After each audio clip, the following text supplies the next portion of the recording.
যুক্তরাষ্ট্র ও পশ্চিমা বিশ্ব যখন অভ্যন্তরীণ সংকট ও বিভেদের মুখে, তখন নিজেদের সম্পর্ক আরও সুসংহত করতে সামরিক শক্তি প্রদর্শনের পথে নেমেছে ইরান, রাশিয়া ও চীন। স্থানীয় সময় সোমবার ইরানের চাবাহার উপকূলে শুরু হয় এই তিন পরাশক্তির সম্মিলিত নৌমহড়া সিকিউরিটি বেল্ট 2025।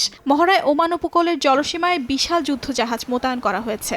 এই নৌমহড়ায় সামুদ্রিক লক্ষ্যবস্তুতে হামলা, ক্ষয়ক্ষতি নিয়ন্ত্রণ এবং যৌথ অনুসন্ধান ও উদ্ধার অভিযান অন্তর্ভুক্ত রয়েছে বলে জানায় চীনা গণমাধ্যম CGTN।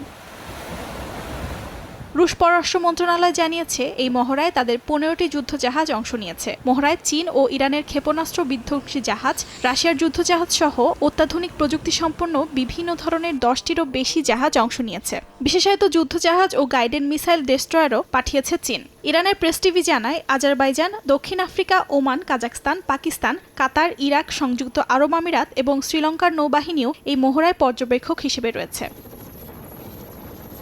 গেল কয়েক বছর ধরে রাশিয়া, চীন ও ইরান তাদের পারস্পরিক সম্পর্ক নতুন উচ্চতায় নিয়ে গেছে। ভূরাজনৈতিক উত্তেজনার এই সময়ে তাদের নৌমহড়া পশ্চিমাদের জন্য নতুন বার্তা বহন করছে বলে ধারণা করছে বিশ্লেষকরা। বিশ্বশক্তির মেরুকরণের এই সময়ে চীন, রাশিয়া ও ইরানের ক্রমবর্ধমান সহযোগিতা আন্তর্জাতিক রাজনীতিতে বড় পরিবর্তনের ইঙ্গিত দিচ্ছে বলেও মত তাদের। যুক্তরাষ্ট্র ও ইউরোপের আধিপত্য কমিয়ে একটি নতুন শক্তির উত্থান ঘটানোর লক্ষ্যেই রাশিয়া, চীন ও ইরান এ ধরনের পদক্ষেপ নিচ্ছে বলে মনে করছেন বিশ্লেষকরা।